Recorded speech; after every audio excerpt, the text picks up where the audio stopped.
porque en todas las cosas fuisteis enriquecidos en Él, en palabra y en ciencia. Amén. También vamos a leer allí en verso 24.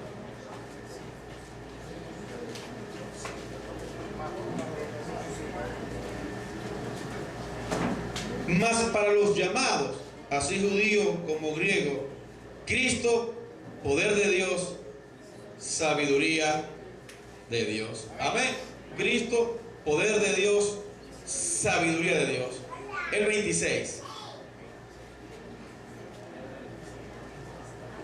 Pues mirad, hermanos, vuestra vocación, que no sois muchos sabios según la carne, ni muchos poderosos, ni muchos nobles, sino que, el 27, lo necio del mundo escogió Dios para avergonzar a los sabios, y lo débil del mundo escogió Dios para avergonzar a los fuertes, y lo vil del mundo y lo menospreciado escogió Dios, y lo que no es, para deshacer lo que es, a fin de que nadie se jacte en su presencia. Puede sentarse por un momento.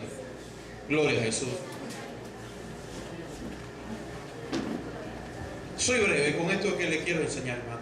O sea, tenemos acá una gran enseñanza que de corazón quisiera que la mayoría de los jóvenes en esta noche la entendieran. Pablo llegó a la iglesia de Corinto y había una condición. Él lo dice de una manera sincera: vosotros no sois muchos sabios, vosotros no sois muchos nobles. En esta sociedad a veces se necesita de un apellido, se necesita de una familia influyente para poder surgir, para poder alcanzar muchas cosas. Y cuando uno llega a la sociedad sin contar con apellidos, sin contar con gente que sea influyente y que nos facilite las cosas, se ponen un poco difíciles las cosas para nosotros.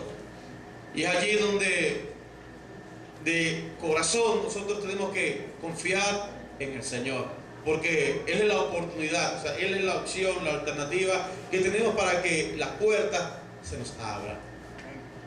Cuando nosotros llegamos al Señor, lo hicimos viniendo de una vida de oscuridad, sin propósito, no había meta. Lo que había eran desórdenes en el pensamiento. Cristo llegó a nuestra vida y nos enseñó a que la vida se lleva con propósito y que las metas son parte importante porque ellas le dan sentido, le dan el sabor a la vida. Nosotros entonces llegamos a Cristo de la misma manera como llegaron los corintios a Jesús, con poca sabiduría, con poco entendimiento, o sea, con muchas cosas en contra que no nos favorecía. Pero si usted notó, Cristo se hizo sabiduría de Dios. Cristo se hizo sabiduría y en Él tú y yo fuimos enriquecidos en todo entendimiento, en toda ciencia, en todo conocimiento, para que no existan excusas a la hora de que si alguien no prospera, si alguien no avanza, si alguien no crece, o sea, no puede decir, es que, bueno, fue el destino. ¿Me está entendiendo? O sea, Dios lo ha dispuesto todo para que tú y yo podamos crecer, podamos avanzar, podamos ver metas, podamos ver propósitos realizados en nuestra vida. Por eso Él se ha hecho sabiduría de Dios, para que tú y yo fuésemos enriquecidos, dejando esta condición.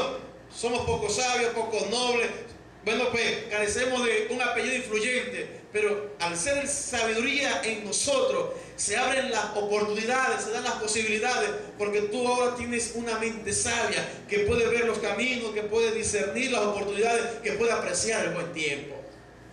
Por eso, o sea, me remonto un poco a lo que fue el tiempo de los judíos. O sea, si tú buscas por un momento en Éxodo capítulo 1, verso 14, hay una historia allí de un pueblo. Su historia no es nada así, o sea, halagadora. O sea, vivían en esclavitud. 1:14 dice, y amargaron su vida con dura servidumbre, en hacer barro y ladrillo, en toda labor del campo y en todo su servicio, al cual obligaban con rigor. O sea, un pueblo que le amargaron la vida, o sea, con dura servidumbre, un pueblo esclavo. Y su trabajo era hacer barro y ladrillo. O sea, un pueblo que era el pueblo que contaba con la promesa de bendición, pero por circunstancias de la vida tuvo que vivir muchos años como esclavo y ser reducido a una tarea, hacer barro para ladrillo. O sea, un pueblo ladrillero, pues pueblo de puro bloquero, esclavizado por el yugo de una nación, los egipcios. Y en esa condición Dios escogió a Moisés, y Moisés se presentó como el libertador. Moisés, conocemos la historia, los sacó de Egipto, los introdujo allá a la tierra prometida, ¿no? Frente a esa tierra a la cual fue Josué el que le tocó repartir, ¿no? Pero Moisés los llevó por el desierto. Y en el desierto Dios vio la necesidad de que se le hiciera lugar de adoración.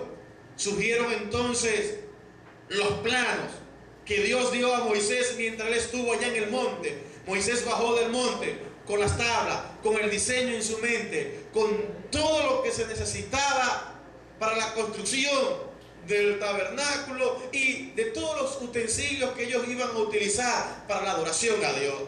Cuando Moisés baja, encuentra un gran problema. O sea, el pueblo tenía una mentalidad ladrillera. Por lo tanto, necesitaban de algo especial para que ellos pudieran diseñar, para que ellos pudieran allí, con arquitectura, poderle dar forma a ese proyecto que Dios había puesto en la mente y en el corazón de Moisés. Por eso Dios escogió a dos personas. Vaya conmigo un momentico a Éxodo 28.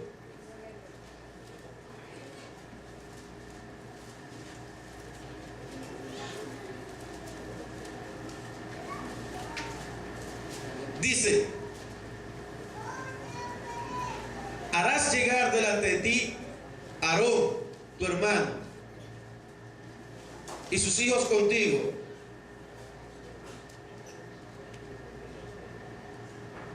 Sus hijos consigo, de entre los hijos de Israel, para que sean mis sacerdotes, Aarón, a Nadab, a Abiud, a Eleazar, a Itamar, hijo de Aarón. Y harás vestiduras sagradas a Aarón y a tu hermano, para honra y hermosura. Y tú hablarás a todos los sabios de corazón, a quienes yo he dado, amén, a quienes yo he llenado de espíritu de sabiduría, para que hagan las vestiduras de Aarón, para consagrarle, para que sea mi sacerdote. Las vestiduras que harán son estas: el pectoral, el éfod, el manto, la túnica bordada, la mitra y el cinturón. O sea, y allí describe, ¿no? O sea, en detalle cómo iba a ser la confección de las vestiduras que el sacerdote iba a usar. También tenemos Éxodo 31.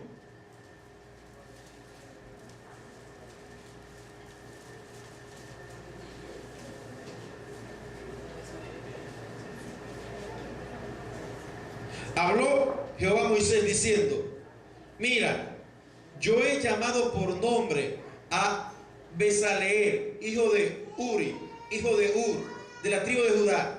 Lo he llenado del Espíritu de Dios en sabiduría, en inteligencia, en ciencia, en todo arte, para inventar diseños.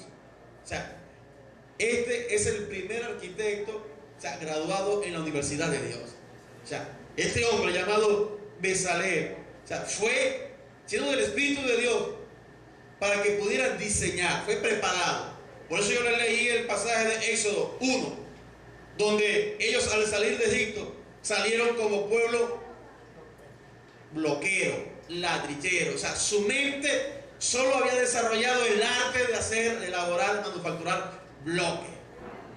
Por eso era necesaria la intervención de una mano poderosa que pudiera cambiar toda una serie de pensamientos que habitúan al hombre a la miseria, a la pobreza. Porque muchos dicen, es lo único que yo sé hacer. Es lo único que yo sé hacer. Y te vas a morir haciendo lo único que sabes hacer. Porque para cambiar el oficio necesita la mano de Dios. O sea, por eso Pablo le dijo a los corintios, ustedes no son muy sabios, es cierto. El pueblo de Israel cuando salió de Egipto no era muy sabio, es cierto. Pero cuando vino el Espíritu de Dios sobre ellos, ellos recibieron sabiduría, entendimiento, capacidad para poder ellos avanzar, progresar, tener metas y poder desarrollarla, o sea, tener sueños, poderlos llevar a la realidad. O sea, ¿qué les quiero decir? O sea, yo con esto, que cuando nosotros, hermano, entendemos la ubicación, la posición que tenemos en Cristo, vamos a ver las cosas a nuestro alrededor como fáciles, como accesibles. No hay nada imposible para Dios. Si Dios le dio a un hombre con mente de bloqueo esa capacidad para ser un gran arquitecto, para ser un gran ingeniero, para ser un gran diseñador, para llevar a la realidad todo el diseño que Dios tenía en su corazón, o sea, ¿qué no puede hacer? O sea, con nosotros, que ahora el Espíritu Santo ministra, está en nuestro corazón, somos su templo, somos su morada. O sea, es cuestión entonces de que cada uno entienda, o sea, lo que es la magnitud del poder de Dios. O sea, basta ya, o sea, el tiempo que hemos vivido, o sea, quejándonos por la miseria, por la pobreza, basta ya de lamentaciones, basta ya, o sea, de queja. Basta ya de frustración, de llorar. Si nosotros tenemos el Espíritu Santo de Dios que nos puede dar sabiduría para diseñar. O sea, no importa el grado de instrucción. ¿Qué grado de instrucción tenía Bezalel? Ninguno. Y si tú lees un poquito más abajo, está su otro compañero, a quien Dios también le dio capacidad para que ellos pudieran diseñar todo el inmobiliario del templo. O sea, todo el inmobiliario que iba a ser usado para el sacrificio del pueblo, o sea, fue diseñado por él. O sea, las telas, toda fue diseñada por ellos. O sea, el oro, el propiciatorio, el arca, todo fue diseñado por él. ¿Quién los enseñó? Dios. O sea, Dios los enseñó, o sea, Dios los preparó. O sea, y yo creo que tú, mujer, que estás pasando necesidad, estás pasando mucho trabajo, como dice el hermano Concepción, ¿no? Estás pasando mucho trabajo. Tienes que entender de que Dios te puede dar a ti sabiduría para ser una buena costurera. O sea, Dios te puede dar sabiduría para ser una buena peluquera. Yo no sé. O sea, Dios te puede dar a ti todos los recursos, todas las herramientas para que tú tengas tu propia compañía, tu propia empresa. O sea, y no seas una ladrillera ni un bloquero, sino que tú seas de los que estén al frente. Porque creo que Dios nos llamó para estar al frente. O sea, no para hacer la cola, sino para hacer la cabeza. O sea, el tiempo. O sea, que la juventud se despierte con propósito. O sea, propósito. O sea, tú puedes llegar a donde tú quieras llegar. O sea, Dios no te pone límite, Dios no nos pone límite. Hasta donde tú le creas, ahí Dios te va a permitir llegar. Entonces hay que romper con los complejos, hay que romper, bueno, pues con esa mentalidad pobre que no deja surgir. Pasan 10 años, 20 años en la misma situación y en la misma condición, sin ningún avance, sin ningún progreso, sin nada que despierte la motivación de los que nos rodean, porque estamos allí entregados, sin haber luchado. Estamos vencidos sin haber peleado. O sea, todo porque la mente nos dice no podéis. O sea, todo porque la mente nos dice, o sea, no tenéis influencia, no tenéis quien te dé la ayuda, no tenéis una palanca. O sea, ¿quién dijo que para surgir en la vida se necesita una palanca? Hay quienes, bueno, pues, tienen ese apoyo, pero quienes no lo tienen, tienen el mejor apoyo, que es Jesucristo. El abre, nadie lo cierra, hermano. Amén, hermano. Y lo que él cierra, nadie lo abre. Y aquí, o sea, dice, tengo una puerta abierta delante de ti. O sea, tú ves si te vas a quedar parado allí esperando no sé qué, o te vas a atrever a entrar.